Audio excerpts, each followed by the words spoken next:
OK, I've got a great panel for you tonight. Our political commentator, Charlie Downs, and co-founder of Novara Media, who would like to point out, Aaron Bastani that is, who would like to point out that it's dressed like that because it's cold out, by the way. Honestly, yous lot out there tonight, what are you like? Get your comments coming in. Really simple to do so. gbnews.com/your say. Join in our conversation. We've got a packed show, loads to talk about, so let's get cracking. Now, this story is astonishing. I couldn't quite believe it when I read it. A convicted Islamist double killer has been awarded a £240,000 legal payout over his treatment in prison. He's a convicted double killer, complaining about being in prison. In any case, his name is Fuad Awale, and he took a prison officer hostage, argued that prolonged solitary confinement caused him severe depression and breached his... You know what's coming, don't you? Yeah, human rights, of course. Justice Secretary David Lammy has agreed to £7,500 in compensation and an astonishing £234,000 in legal costs. Kids, be a lawyer when you grow up. That's how you make money. Critics warn the ruling could endanger prison staff and set a precedent for extremists to challenge security measures. So basically, this has happened because the European Convention on Human Rights, they ruled that even though he was a double murderer, was an Islamist spreading poison, so therefore needed to be in solitary confinement. He got the ump about it, said it wasn't fair and sued us. Aaron, this is not fair, is it? Come on, this is taxpayers' money funding this. Well, here's the thing. It probably does contravene his human rights. Now, before you bite my head off, I mean by the letter of the law. Okay. You're still going to bite your head off. Well, that's fair enough. So the ECHR is a living instrument. That's how it's referred to. If you're listening, watching this, you've probably heard that a few times. What it means is that You've heard worse than all, haven't you? it changes over time. So the ECHR has a ton of stuff in it that wasn't the case 30, 40, 50 years ago. And there's a political element to what has been changed. One of those things is the right to a private life, which is incredibly expansive. And I know people will be watching this story and they'll be really angry with the judge. Yeah. But if you actually look at the law, the right to a private life includes the right to friendship, which I find outlandish, but there you are. Don't know who has the right to friendship, but whatever. And by that judgment, it would make sense that this man has been unduly treated, and he's lost human rights that, are inalienable. They matter to him. Now, we think this is ridiculous. But if you look at the legal... It is ridiculous. But if you look at the legal instruments that are being used, it makes perfect sense. Now, one argument that will be made against all of this is we should just leave the ECHR. Because it is ridiculous, right? Yeah. This is a law. Mm-hmm. This is probably a fair application of it. So we should just leave. I would say you can just ignore this stuff. There is no binding enforcement mechanism where countries, whether it's France, Italy, Britain, have to actually accept these judgments. Because a lot of them ignore them. They do. It's just us that get hammered for it. And we'll work out why. Yeah, the worst thing that'll happen is you're booted out. If you're, Russia, for instance. We are not going to be booted out of the ECHR over stuff like this. So get real. It is a problem. I don't think we should be conceding these kinds of judgments, but that doesn't mean necessarily we need to leave the ECHR wholesale. We're living in a time of what feels like pretty significant social change, and it makes us question things that we've even taken for granted for decades. And one of those at the moment that people are wondering about is actually money. Is the money in your bank account safe? Should you be investing elsewhere? Are we looking at a potential global crash? What will it mean for your savings? Is there a way that you could be using your money that might be outside of government control even? Well, TallyMoney is potentially one solution. So I'm delighted to say that I'm joined today by the CEO and founder of TallyMoney, Cameron Parry. What is TallyMoney? Well, at TallyMoney, you basically get gold you can spend. So we give people an individual account in their name, everyday account. They get a sort code, an account number. They use that account just like they would pounds from their bank, but it's milligrams of gold that we brand as Tally. Okay. Why would you do that, though? What is the benefit to the customer instead of just having a normal pound sterling account? Gold's performance against the pound is above 11% per annum over the last 25 years on average. but we still need money in our daily lives. And we have savings. We know that it's good common sense and prudent to save up for things, not just live in credit. You know, whether it's a holiday or a rainy day, your retirement planning, you need to have money in your life, basically, that you can rely on, that's dependable, that nobody meddles with, that nobody can weaponise against you, which is another element of government control when it's the government currency, which we could talk about another time. And it should be pretty simple and straightforward. And that's what we deliver at Tally. And really, we just want people to feel safe and happy with their money. There was a time when the bigger your bank balance, the more confident you felt. Now it's like, I need to do something with it. I can't leave it there. In Tally, you can. Okay, brilliant. Cameron Parry from TallyMoney, thank you so much. Thank you, Bev.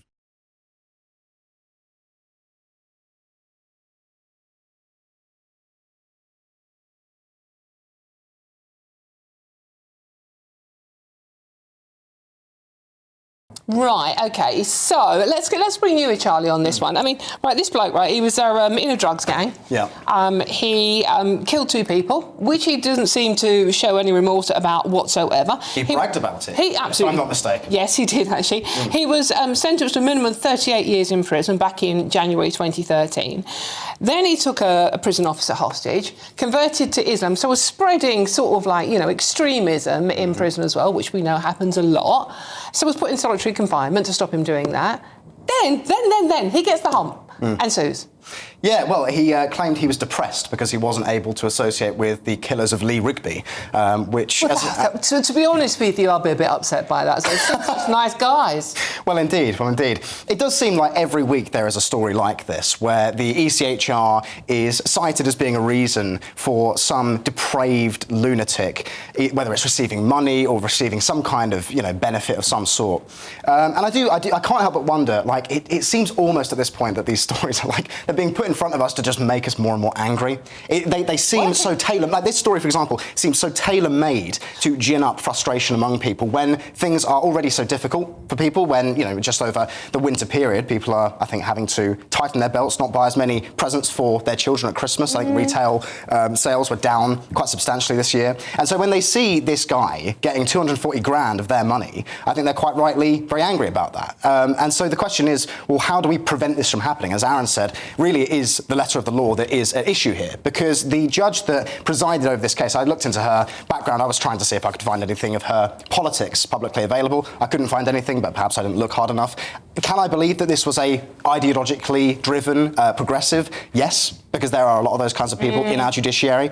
So did she make this decision on the basis of her ideology, perhaps? Or did she make it on the basis of interpreting the law as it is written, as Aaron said, and come to this conclusion for that reason? And I think in either case, it speaks to the rot that is in our system, both in terms of human capital and the actual letter of the law itself. So I think that speaks to the extent of the change that needs to be brought through in this country. And whether leaving the ECHR altogether or just reforming it is the answer, I don't know, because I'm not a legal expert. We put out at Restore Britain a policy paper earlier, well, it was last year now, of course, talking about deporting illegal migrants and the legal obstacles to doing that. And we made the case that actually it is possible to maintain certain precedents, like, for example, in Northern Ireland, that are derived from the ECHR.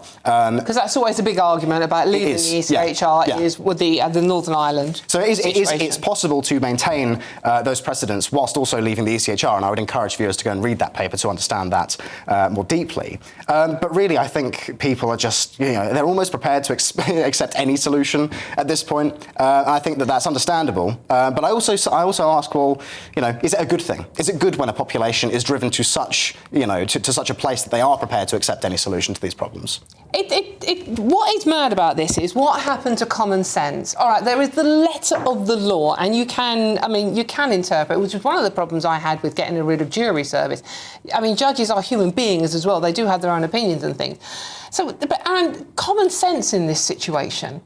I mean, you can interpret the law that led to this decision in a different way. Yeah. This judge didn't. Yeah. And we are all getting increasingly angry about everything that's going on at the moment. Yeah. This doesn't help. I mean, there are people, as Charlie's just alluded to, that've been really struggling this year, Yeah. and it's not going to get any better. We talk to people all the time on this channel about people who are going to lose their small businesses. We're talking to sort of like, you know, farmers and publicans and hairdressers we had the other day, thinking of taking their own lives because they're struggling so much. Meanwhile, we're handing out money to scumbags. So to return to the original point, I don't see how you can have, in terms of the interpretation that's been applied here, how you can actually have solitary confinement. And this is a major problem because we can get upset about all kinds of things in this country. Some things you can't really be in charge of, right? You know, if the climate is changing, rainfall or something like that. Some things you can be in charge of. Should a nation's prison system be subject to oversight from elected politicians or foreign judges? Really simple question. And I think 99% of the population would say that elected politicians, elected by us, the public, should be in charge of that. And I think it's a major problem. I think there are very few things you would say are core to the functioning of a country. Rule of law, court system, policing, army, and then of course you look at public services, etc. If a country isn't in charge of its own prison system in terms of how it administers that system, in terms of how it treats this or that participant within that system, whether or not it's fair or unfair, then I don't think you can meaningfully call it a sovereign country. Now, my worry with people saying we now need to leave the ECHR is it's another campaign. Politicians love campaigns because it means they don't have to govern. They don't have to do things. They don't have to do anything, yes. And that's my worry with here. you. That's my worry here. OK, but are you saying solitary confinement is wrong? No. So I'm saying with this reading of the right to private life and the right to friendship, I don't see how. I think they've criminalised solitary confinement as a practice for any kind of prison estate. From my reading, how can you have the right to friendship but also have solitary confinement? Those two things don't seem in the same moral universe. I think it's a very good point you've made there, Aaron, about how leaving the ECHR would be it'd be Brexit 2.0, basically, and it would lead to... You had to mention the B word. Oh my God! Well, I mean, it's true. It's true, and really, in the final analysis, how did that actually go? I would say that for the majority of people, Brexit has not been a success, and that's largely because of how it was executed. I'm not a fan of the EU, and I think that the way in which Brexit was executed primarily by the Tories, of course, or well, in fact, only by the Tories, was pretty disastrous, and actually. The policies and events that resulted were disastrous, like the Boris wave of migration, for example. That only happened because we left the EU, and so you know it's as you say, Aaron, another one of these things where certain, I think, media savvy individuals can make a huge amount of money out of it. They can make a lot of political capital out of it, but it doesn't actually, force. They're not going to be expected to actually do anything. They're just going to be able to, be given the opportunity to talk about it endlessly. And that's another problem we have in this country is what friends of mine have called the endless conversation. And it seems like the ECHR is another one of these issues. It makes it very easy for people like us to sit in studios like this and talk and talk and talk and talk when actually things are just getting worse. Well, I mean, we do talk about it a lot, and as Aaron said, that there are countries that are signed up to it that ignore it and nothing happens to them. But lots of people are saying now, Anne-Marie, for example, has said this could open the floodgates. I mean, in theory, this could set a precedent. Other lags who are in solitary confinement and want to make friends with other murdering scumbags could use this now and go, right, OK, well, this has happened in law. I could do this now. Yeah, that's how it seems. That's genuinely how it seems. That's a bit scary. If a country cannot...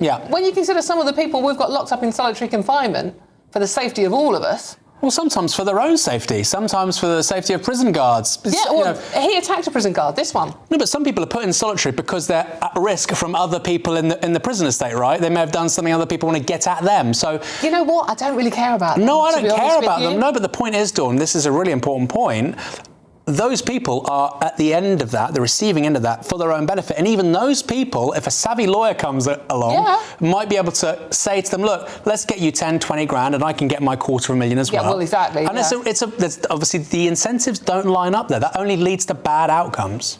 So what do we do about this? What do we do about this, Charlie? How do we stop this? Well, that is this madness. The £1 million question, isn't it? I mean, it would be nice. If I was a lawyer, it would be. Yeah. I'd be charging. Well, indeed. I mean, that is the question, is who is winning out of this system? I mean, there are a great many lawyers out there getting very rich out of this arrangement. But that question of how do we solve this? I mean, one aspect of this is why do we have individuals like this Awale character in our country in the first place? Why are we in a situation where we need to be talking about the human rights of, lunatic, murderous scumbags, as you call them, Dawn, being in our prisons in the It's not first place. copyright. I mean, I think that's... Is it not? I think it's fair comment. So you're not going to be suing me for 230 grand or whatever? If I was in court in front of a judge, I think that would be fair comment. No, I mean, like that is the question, though. Who is winning, and how do we resolve this? I mean, in my view, I think the entire doctrine of human rights, which doesn't just begin in 1998 with the passing of the Human Rights Act, doesn't even begin in the aftermath of the Second World War. Human rights as an ideology begins with the French Revolution, really. And they are in conflict with the previous conception of morality, I suppose, which is natural law. And these two concepts being in conflict with one another, I think, it's the story of human history. Are we centered on, is the center of the universe the individual, the self, man, or is the center of the universe, I don't know, something like God? Because that is the conception within natural law. And I think a society governed along the lines of natural law is a lot more just, a lot more moral, and a lot more merciful, for that matter, than one that's governed along the lines of human rights. Because what human rights inevitably leads to is situations like this. Because if the individual is the center of gravity, moral center of gravity of your society, you are going to see situations where murderers are, given massive payouts because they're depressed, because they're not allowed to associate with their friends. I'm depressed. I think I'm going to sue someone. I'm just depressed talking about this story. Thank you very much, you two.